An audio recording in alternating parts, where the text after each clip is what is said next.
우리 옆에 계신 분들과 우리 다 함께 이렇게 인사하겠습니다. 예수님께서 부활하셨습니다. 네, 예수님의 부활을 축하합니다. 네, 사망 권세를 이기시고 부활하신 주님의 평강이 성도 여러분과 함께 하기를 바랍니다. 우리는 하나님의 은혜가 없으면 단 하루도 살아갈 수 없는 존재입니다.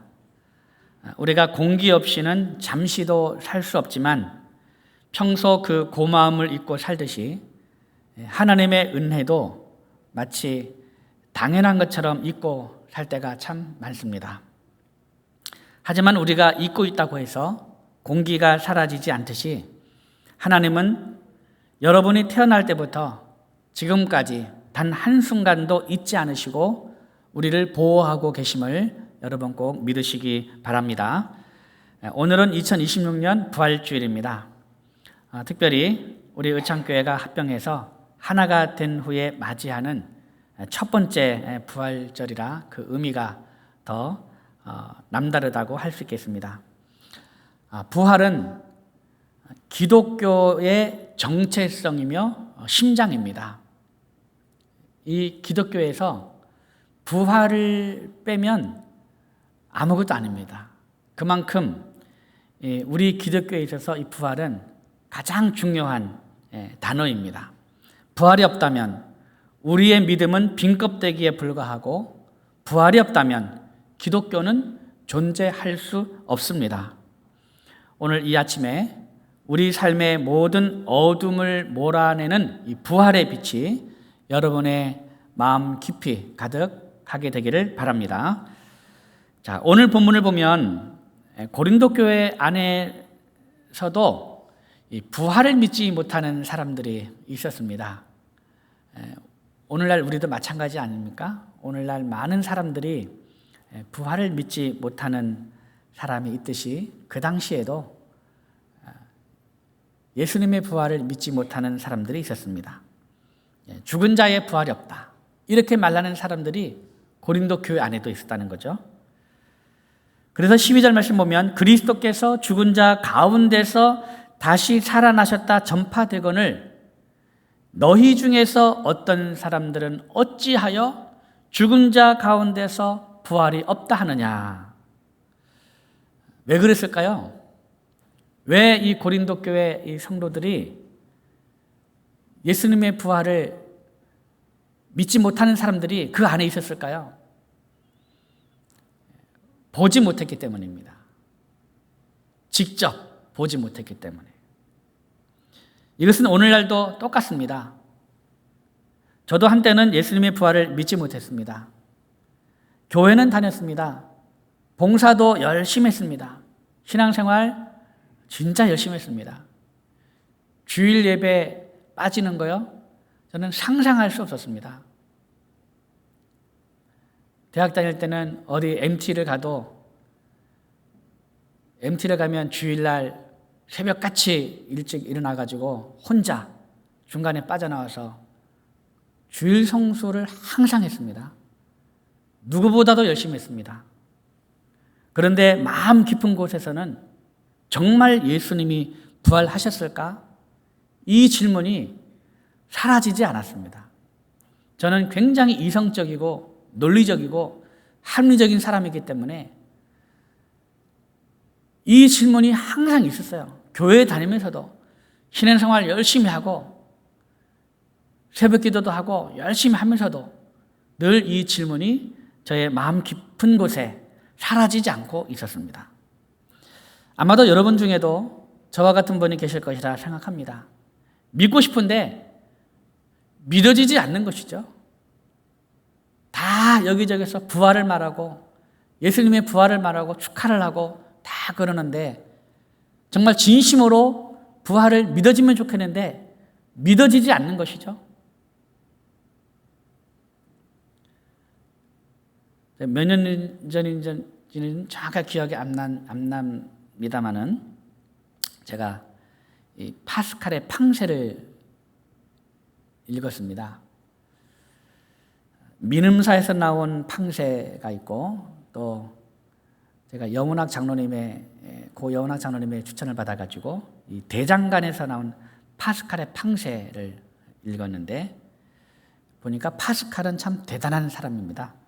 계산기를 처음 만들었고 오늘날의 그 공용버스 개념을 처음 창안하고 운영한 사람이었고 또 페르마와 함께 확률론을 만든 사람이고 또 미적분학의 공동 창시자입니다. IQ도요 195라 그래요. 천재죠. 천재 수학자이자 물리학자, 발명가, 그리고 철학자였습니다.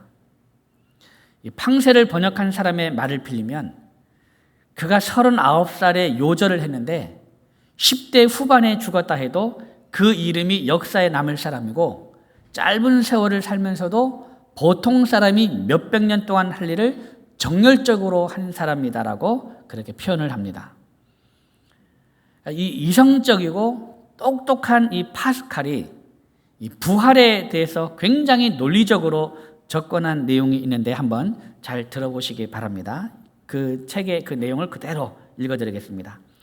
사도들이 사기꾼이었다는 가설은 참으로 맹랑하다.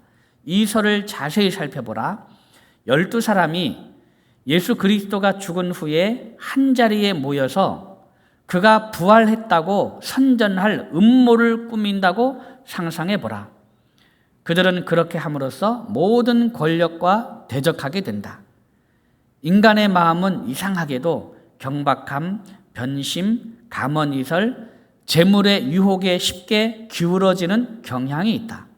만약 이들 중에 한 사람이라도 이 모든 유혹에 의해서 또 나아가서는 투옥이나 고문, 죽음의 위협으로 인해 조금이라도 변심했었다면 그들은 파멸했을 것이다.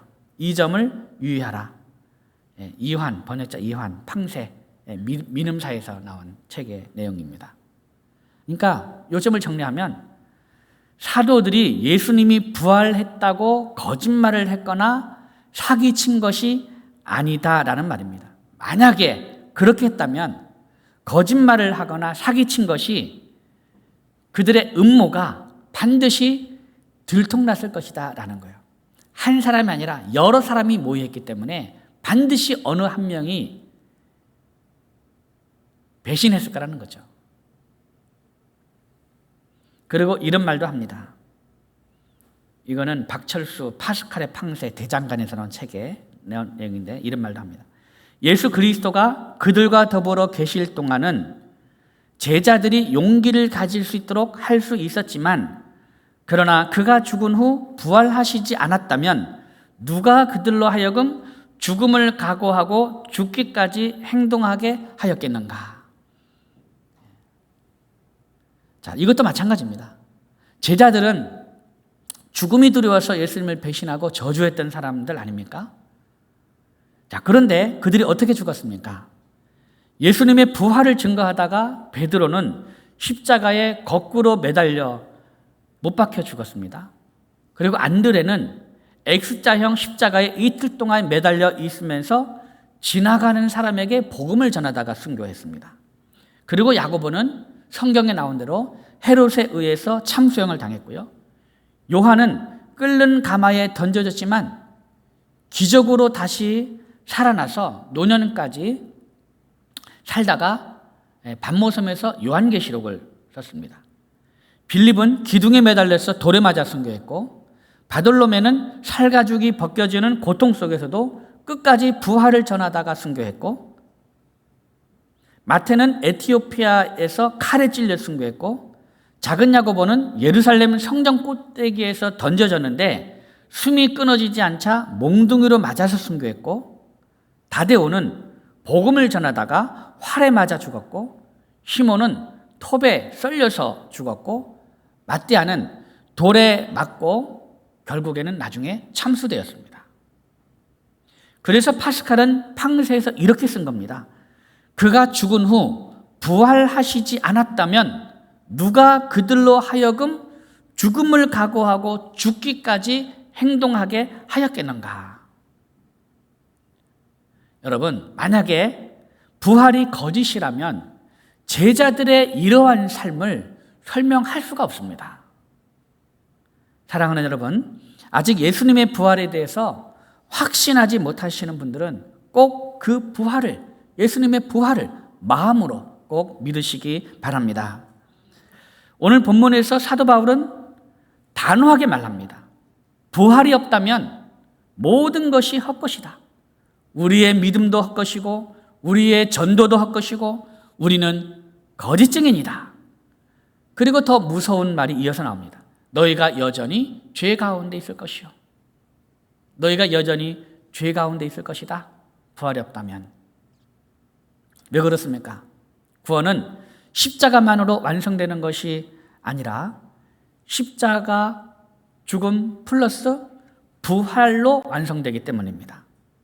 십자가만으로는 구원이 완성되지 않습니다. 부활이 없다면 여전히 죄 가운데 있는 것입니다. 부활이 예수님의 십자가를 완성합니다. 부활은 사망 권세를 이겼다는 징표입니다. 사망 권세를 이기지 못하면 여전히 죄 가운데 있다라는 겁니다. 그러니까 부활이 없으면 여전히 죄 가운데 있는 것이죠. 그리고 19절을 보면 이 세상의 삶뿐이면 모든 사람 가운데 우리가 가장 불쌍한 사람이다. 생각해 보십시오. 세상 즐거움 다 포기했습니다. 여러분, 우리는 항상 주일 항상 이렇게 나와서 우리는 예배를 하기 때문에 주일에 얼마나 사람들이 즐겁게 지내는지 밖에 나가서 날씨도 좋은데 저는 정말 깜짝 놀랐습니다. 옛날에 제가 그 고등부, 중고등부 교육전사를 할 때 주일날 교회에서 일찍 예배를 드리고 그 학생들을 데리고 과천 그 대공원에 갔어요. 제가 주일날 그렇게 이 학생들을 데리고 주일날 밖에 한번 딱 나가보니까 애들이 교회 안 나오는 이유를 알겠더라고요. 얼마나 재밌는지, 야, 제가 정말 깜짝 놀랐어요. 야, 이렇게 좋은데, 야, 어떻게 교회를 나올까? 그래서 저는 한번 우리 아이들을 데리고 제가 그 과천 대공원에 애들 데리고 놀러 간 이후부터요, 교회 나오는 애들이 얼마나 예쁜지 몰라요.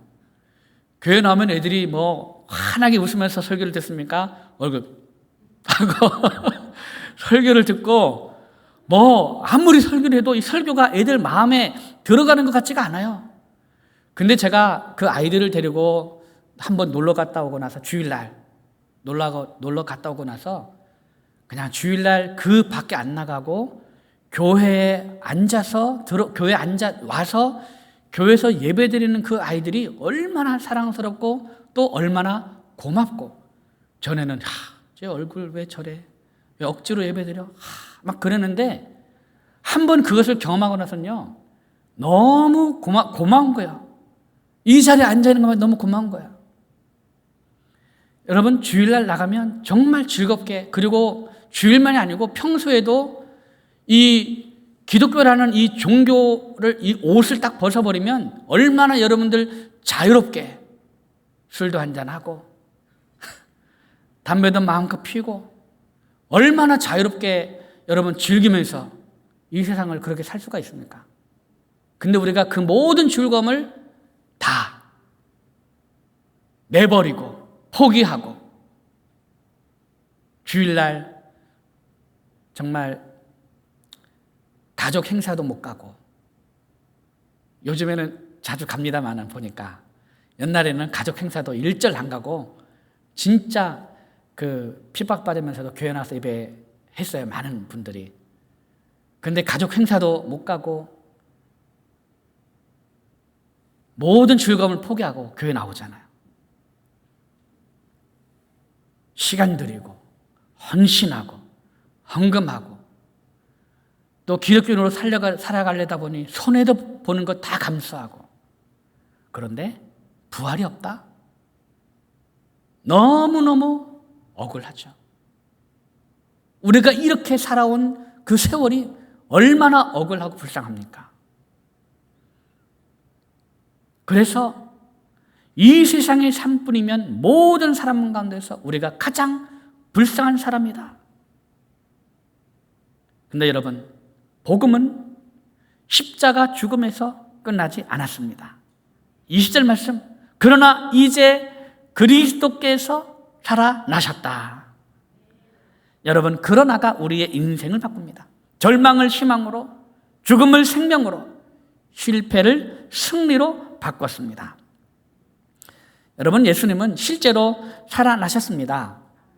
예수님의 부활은 신화가 아니고요, 상징도 아닙니다. 역사적 사건입니다. 예수님 당시 예수님의 부활 소식을 들었던 제자들도 그렇고 도마도 그렇고 많은 사람이 예수님의 부활을 믿지 못한 이유가 오늘날 많은 사람들이 예수님의 부활을 믿지 못하는 이유와 똑같습니다. 나의 지식으로 모든 것을 이해하려고 하기 때문에 믿지 못하는 거예요. 여러분, 근데 이것이 얼마나 어리석은 일인지 여러분 아십니까? 나의 지식으로 모든 것을 이해하려고 하기 때문에 믿지 못하는 거예요. 조선시대에 누가 이런 얘기를 합니다. 미래에는 하늘에 비행기가 날아다니는데 비행기 그 한 대에 1000명 이상이 타고 100명 이상이 타고 다닌다고 하면 당시 조선시대 사람들 중에 그 말을 믿는 사람이 누가 있겠습니까? 아마 미친놈이라는 소리 들을 겁니다. 가까운 예를 들어도 그렇습니다. 40년 전이면 1986년 아시안게임이 있던 날이죠. 그 해에 어떤 사람이 앞으로 머지않아 사람들이 손에 텔레비전을 들고 다닐 것이다. 혹은 사람들이 손에 영화관을 들고 다닐 것이다. 이런 말을 하면 누가 믿겠습니까? 그 당시에. 여러분이 그 1986년도 한번 생각해 보세요. 그때 그런 소리 들었다면 믿지 않을 거예요. 90년대 초반만 해도요, 손에 컴퓨터를 들고 다니고 손에 인터넷을 들고 다닌다고 하면 또 그 말을 또 누가 믿겠습니까? 90년대 초반, 제가 91학번인데 이때만 해도 제가 레포트 썼는데 다 200자 원고지다 레포트 썼거든요. 그런 시대였어요. 근데 그때 막 나와도 컴퓨터 막 그냥 이렇게 막 어렵게 막 배우면서 막 그 당시만 해도 컴퓨터 배우면 굉장히 빠른 배운 거죠. 91년도에 컴퓨터 배우는 사람도. 근데 그런 사람들 앞에서 그냥 손에 컴퓨터를 들고 다닌다 하면 믿을 수가 없죠. 우리 평범한 사람은요, 천재 과학자들의 머리조차도 이해할 수가 없습니다. 그런데 하물며 이 세상에서 하나님의 지혜를 따라갈 사람이 어디 있겠습니까? 아무도 없습니다. 로마서 11장 33절 말씀 보면 깊도다 하나님의 지혜와 지식의 풍성하며 그의 판단은 헤아리지 못할 것이며 그의 길은 찾지 못할 것이로다 라고 말씀합니다. 자, 그렇다면 여러분, 우리가 하나님의 지혜를 알 수가 없고 하나님의 능력을 알 수가 없다고 해서 하나님이 행하신 일이 없는 것입니까? 아니죠. 우리가 과학자들의 머리를 이해할 수 없다고 해서 우리가 비행기의 존재를 부정하겠습니까? 아니면 인터넷의 존재를 부정하겠습니까? 들고 다니는 텔레비전, 들고 다니는 영화관, 들고 다니는 내비게이션을 우리가 거부할 수 있겠습니까? 거부할 수가 없죠. 다 받아들입니다. 그리고 그것이 현실입니다. 현재 일어나는 일들입니다. 우리 머리로는 부정할 수 없어도, 우리 머리로는 이해할 수 없어도 이미 다 실제입니다. 실제. 그만큼 부활은 확실한 겁니다. 왜냐하면 부활은 전능하신 하나님의 역사이기 때문입니다. 그래서 우리는 우리의 부활도 확실하게 믿을 수 있어요. 왜냐하면 이것도 전능하신 하나님이 하시는 일이기 때문입니다. 무엇보다도 확실한 증거가 성경에 기록되어 있다는 거예요. 아무도 하나님의 생각을 알 수가 없고 그 누구도 하나님의 뜻을 알 수가 없습니다. 그래서 하나님은 우리에게 하나님의 말씀인 성경을 주셨습니다. 성경을 보면 하나님의 뜻이 그 안에 담겨져 있고 성경을 보면 하나님의 우리를 향한 계획이 그 안에 담겨져 있습니다. 그래서 이것을 믿음으로 받아들이는 사람은 미래를 사는 사람이 되는 거예요. 우리의 이해가 진리를 결정하지 않습니다. 어떤 사람은 자신의 머리, 자신의 이해가 진리를 결정하는 것처럼 말합니다. 그러나 절대로 그렇지 않습니다. 내가 이해하지 못한다고 해서, 내가 믿지 못한다고 해서 진리가 없어지는 것이 아닙니다. 사랑하는 여러분, 부활은 이해해서 믿는 것이 아니라 믿음으로 받아들이는 것입니다. 저는 예수님의 부활이 사실이다라고 마음에 받아들여지는 순간 제 인생이 완전히 바뀌었습니다. 부활을 실제로 받아들이는 순간 어떤 일이 저에게 벌어졌냐면 성경이 그대로 다 믿어졌어요. 여러분, 성경은요, 우리가 억지로 믿는 것이 아니에요. 이거야말로 이상한 겁니다. 억지로 믿는 것이 아니고 성경은 믿어지는 거예요. 여러분은 여러분이 믿는 겁니까? 아니면 믿어지는 겁니까? 내가 믿으려고 하면요, 마음에 늘 의심이 생겨요. 근데 믿어지는 거예요. 믿어지는 게 하나님의 은혜예요.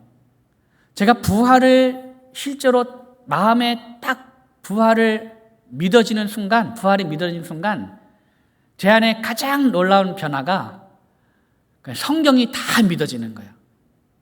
저는 그동안 성경에 내가 받아들일 만한 것은 내가 받아들이고 내가 받아들이지 못하는 것은 그냥 흘려보냈거든요. 예. 그렇게도 신앙생활을 할 수 있더라고요. 예. 일부분만 내가 받아들이는 것만 받아들이고 내가 받아들이지 못하는 것은 그냥 이렇게 흘려보내도 그래도 이제 나와서 예배 드리는 데는 아무 문제가 없더라고요. 그런데 예수님의 부활을 딱 마음에 받아들이는 순간 성경이 다 믿어지는 거예요.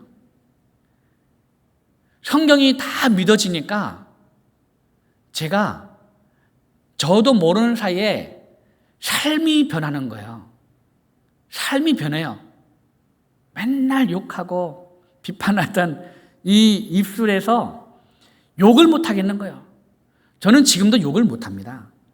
저는 여러분이 저에게 막 이렇게 저에게 막 뭐 해도 저는 차마 제 입에서 욕을 못 하겠어요. 그냥 욕 먹고 말지. 내가 막 같이 싸우면서 욕하면서 나는 그렇게 못 하겠어요. 어떻게 그 욕을 막 합니까? 저는 못 하겠어요. 자연스럽게 저는 되게 여러분, 제 얼굴이 무섭다는 게 상상이 됩니까? 상상이 안 가잖아요. 자, 이렇게 변했어요. 얼굴이. 눈도 막 찢어지고 매섭고 늘 비판하고 욕을 하던 사람이니까 얼마나 무섭게, 저도 몰랐는데 무섭다 하더라고요, 사람들이. 근데 어느 순간에 얼굴이 이렇게 인자한 모습으로 변하는 거예요. 성경이 믿어지면 사람이 안 변하는 것이 저는 이상하다 생각해요. 자연스럽게 변하는 것을 경험하게 됐습니다. 돌멩이를 던지고 화염병을 던지던 사람이 이제는 보육원 봉사를 하고 가난하고 어려운 사람을 도와주는 그런 사람이 그냥 저절로 된 거예요. 억지로 그렇게 살아간 것이 아니에요. 억지로 막 의무감으로 막 한 것이 아니에요. 자연스럽게 그러한 삶으로 변하는 것을 저는 경험했습니다. 그래서 저는 그렇게 생각해요. 사람이 변하지 않는 이유가 뭘까? 믿지 않기 때문이다. 성경을 그대로 믿게 되면 어떻게 사람이 변하지 않을 수 있을까? 그래서 사실은요, 성경을 읽고 변화된 사람이 너무너무 많아요, 여러분. 성경을 그대로 믿는 순간 사람이 변하는 거야. 인생이 변하는 거야. 예수님의 부활을 믿고 성경을 정말 그대로 믿으면 사람은 반드시 변합니다. 부활을 믿으면 삶이 변한다는 거예요. 오늘 본문 또 20절을 보면은요, 예수님은 잠자는 자들의 첫 열매가 되셨습니다. 이 말은 무엇입니까?